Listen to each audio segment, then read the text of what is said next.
सभी को मेरा नमस्कार। मैं अर्चना, मेरे YouTube चैनल पर आप सभी का हार्दिक अभिनंदन है, स्वागत है। आज मैं आपके लिए एक बहुत ही अच्छी जानकारी लेकर आई हूँ। मैंने सोचा कि देसी महीने आज किसी को भी याद नहीं, हमारे बच्चों को तो बिल्कुल भी नहीं आते, क्योंकि बच्चों को तो तब आएंगे जब हमें आएंगे। हमें ही देसी महीनों के पूरे नाम नहीं पता है, कुछ महीनों के नाम पता है। पूरे के पूरे अगर हमें कोई बोल देता है कि भाई पूरे देसी महीनों के नाम बताना, तो हम नहीं बता पाते हैं। तो इसलिए मैंने सोचा क्यों ना एक ये वीडियो बनाई जाए ताकि सभी को इसकी जानकारी हो जाए। तो आज हम ये देसी महीनों के नाम करेंगे कि हिंदू पंचांग के अनुसार देसी महीने कितने होते हैं, क्या क्या उनके नाम होते हैं, कब से शुरू होता है। क्योंकि हम अंग्रेजी कैलेंडर के अनुसार ही सारे काम करने लग गए हैं और अंग्रेजी जो नववर्ष होता है उसी को मनाने लग गए हैं। हमारा जो नववर्ष आता है उसकी तो हमें जानकारी ही नहीं होती है कि कब से नववर्ष शुरू हुआ। इसलिए अपने हिंदू पंचांग के अनुसार जब नया साल शुरू होता है तो उसका हमें पता होना चाहिए कि हिंदू पंचांग में नया साल कब से शुरू हो रहा है, कौन सा हमारा साल चल रहा है। तो उसकी जानकारी आज मैं इस वीडियो में आपको दूंगी। तो चलो शुरू करते हैं।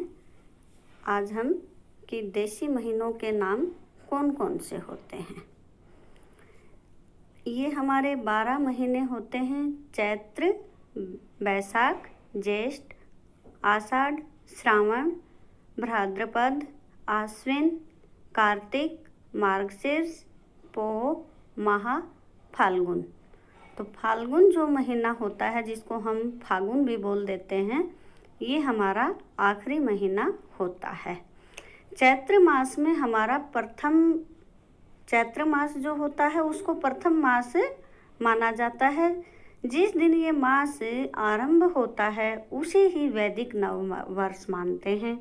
चैत्र मास अंग्रेजी कैलेंडर के अनुसार मार्च अप्रैल में आता है। चैत्र के बाद बैसाख मास आता है जो अप्रैल मई के मध्य में आता है। ऐसे ही बाकी महीने आते हैं। फागुन मास जो होता है वो हमारा अंतिम मास होता है, जो कि फरवरी मार्च में आता है।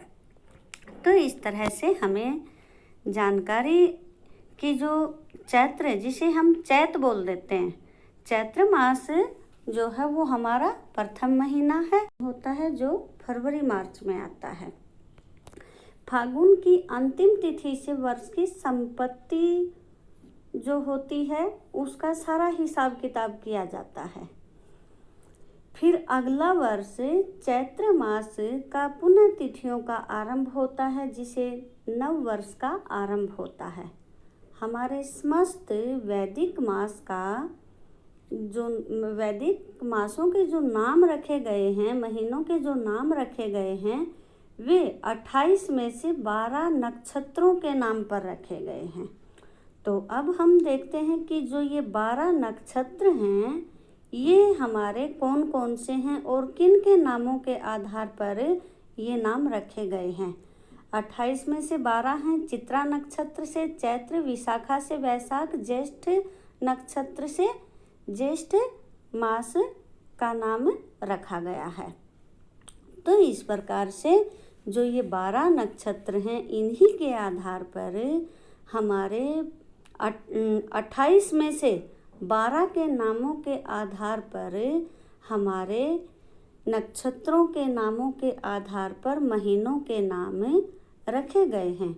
चित्रा से चैत्र, विशाखा से वैशाख, ज्येष्ठा नक्षत्र से ज्येष्ठ मास का नाम रखा गया है।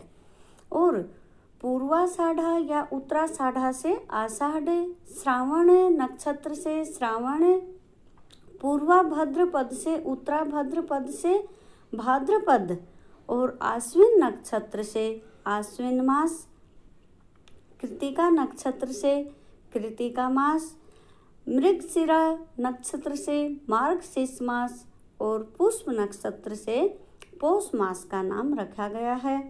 माघा मास से माघ मास और पूर्वा फाल्गुनी या उत्तरा फाल्गुनी से फागुन मास का नाम आता है।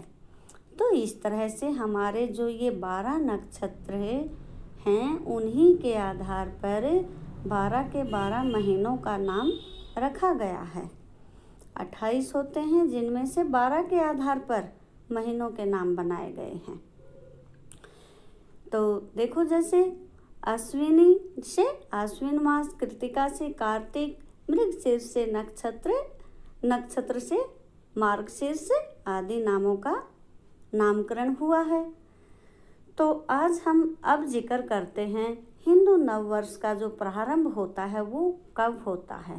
चैत्र मास के शुक्ल पक्ष के प्रतिपदा तिथि से होता है। इस साल जो हिंदू नववर्ष है वो 2079 का साल चल रहा है और 2 अप्रैल शनिवार से चैत्र नवरात्रि से इसका आरंभ हुआ है।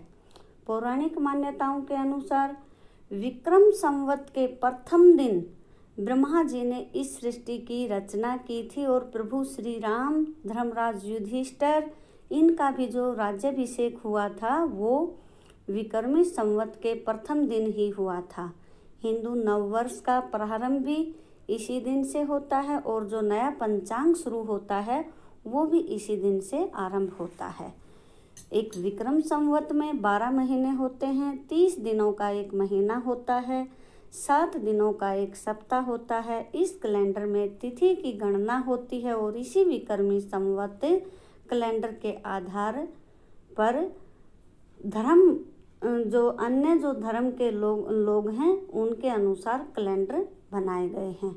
विक्रम संवत की प्रत्येक तिथि यानी दिन की गणना सूर्योदय के आधार पर मानी जाती है। हिंदू कैलेंडर का हर दिन सूर्योदय से होता है और अगले दिन सूर्यास्त तक मान्य, यानी अगले दिन जब सूर्योदय होता है तब तक वो मान्य होता है। सूर्योदय के आधार पर जो ये कैलेंडर बनाया जाता है ये सूर्योदय से ही शुरू होता है और अगले सूर्योदय तक मान्य होता है। विक्रम संवत जो है एक माह को 2 हिस्सों में बांटा जाता है, कृष्ण पक्ष और शुक्ल पक्ष। 15 दिनों का एक पक्ष होता है। कृष्ण पक्ष का जो 15 दिन अमावस्या और शुक्ल पक्ष का 15वां दिन पूर्णिमा होता है। हम जो ये तिथियों के आधार पर दिन माने जाते हैं, जो कृष्ण पक्ष के का जो 15वां दिन वो अमावस्या होता है और शुक्ल पक्ष का जो 15वां दिन होता है वो पूर्णिमा होता है। विक्रम संवत कैलेंडर का पहला माह चैत्र और 12वां महीना यानी अंतिम जो महीना होता है वो फागुन होता है। इस कैलेंडर की तिथियां जो होती हैं, इनकी जो गणनाएं होती हैं वो पंचांग के आधार पर होती हैं। विक्रम संवत जो है वो अंग्रेजी कैलेंडर से 57 साल आगे चलता है। हमारा जो भी विक्रमी संवत जो होता है, राजा विक्रमादित्य ने इसको बनाया था, ये जो है ये हमेशा अंग्रेजी कैलेंडर के अंग्रेजी जो कैलेंडर होता है उससे 57 साल आगे चलता है। जैसे अब हमारा 2022 चल रहा है और वो 2079 चल रहा है। हिंदू नववर्ष की जो विशेषताएं हैं वो क्या क्या हैं? हिंदू नववर्ष सौर, चंद्र, नक्षत्र और सावन मास पर आधारित है, जिसे 58 ईसा पूर्व राजा विक्रमादित्य ने पुरस्कृत करके इसी पर आधारित विक्रम संवत का नाम एक कैलेंडर प्रचलित किया था। विक्रम संवत के आधार पर जो ये कैलेंडर बनाया गया था इसको प्रचलित किया गया था। इसी नववर्ष में 12 महीने 30 दिन महीने के अंदर और 7 दिन का एक सप्ताह का प्रचलन हुआ था। विक्रम कैलेंडर की इस धारणा को यूनानियों के माध्यम से अरब और अंग्रेजों ने भी अपनाया। बाद में भारत के अन्य प्रांतों में भी इसी कैलेंडर के आधार पर अपने कैलेंडर बनाए गए और इसी के आधार पर उन्होंने अपने कैलेंडर विकसित किए। और देखा जाए तो देखो कि अरब और अंग्रेजों ने भी इस विक्रम कैलेंडर की इस धारणा को यूनानियों के माध्यम से उन्होंने भी माना है। तो इस प्रकार से हमारा जो कैलेंडर है वो बहुत ही मान्य और प्रख्यात है। चैत्र मास का पहला माह फागुन माह का अंतिम माह है, परंतु माह शुक्ल और कृष्ण पक्ष मिलाकर 30 तिथियों में बटा हुआ है। चैत्र मास में ही बसंत का आगमन होता है। आज भी भारत में चैत्र माह में बही खाते नए किए जाते हैं। जो आपने देखा होगा कि बैंकों में भी 31 मार्च को सारा जो टोटल होता है वो किया जाता है। तो हमारे अनुसार की जो हमारी बही खाते हैं उनका सारा लेखा जोखा चैत्र मास में ही किया जाता है, यानी हमारे देशी महीनों हिंदू पंचांग के आधार पर ही हो रहा है वह काम भी। चैत्र मास में प्रकृति और धरती का एक चक्र पूरा होता है। धरती ने अपनी जो धुरी है, धरती अपनी धुरी पर घूमने और धरती से सूर्य का एक चक्कर लगाने के बाद जब दूसरा चक्कर आरंभ होता है, असल में वही नववर्ष होता है। नववर्ष के नए सिरे से प्रकृति में जीवन की शुरुआत होती है, बसंत की बहार आती है। हम कहते भी हैं कि भाई चैत्र जो मास आता है उसमें प्रकृति का एक चक्र पूरा होता है, हमारे खून की भी में भी बदलाव होता है, क्योंकि जब मौसम बदलता है उसी के अनुसार खून में भी बदलाव होता है। रात्रि के अंधकार में नववर्ष का स्वागत नहीं होता। नया वर्ष सूरज की पहली किरण के स्वागत के साथ मनाया जाता है। हिंदू नववर्ष सूर्योदय से प्रारंभ होता है। प्रत्येक दिवस का प्रारंभ सूर्योदय से होता है और अगले सूर्योदय तक चलता है।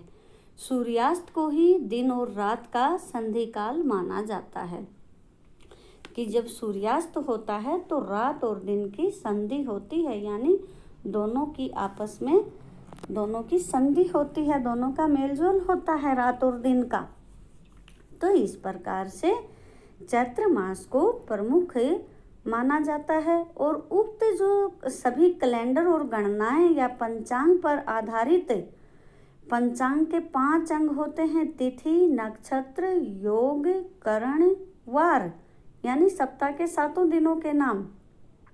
भारत में प्रचलित श्री कृष्ण संवत, विक्रम संवत, शक संवत उक्त सभी काल गणना और पंचांग पर ही आधारित होते हैं कि भारत के अंदर जितने भी पंचांग हैं वो सारे के सारे तिथियों के आधार पर या काल के आधार पर बनाए गए हैं।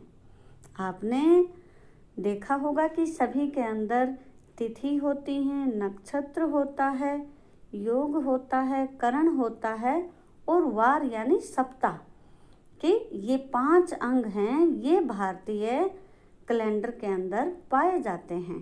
गणनाएं पंचांग पर आधारित होती हैं। एक विक्रम संवत जो होता है उसमें मैंने आपको पहले भी बताया कि 12 महीने होते हैं, 30 दिन होते हैं और एक सप्ताह में 7 दिन होते हैं और इसी के आधार पर गणना होती है।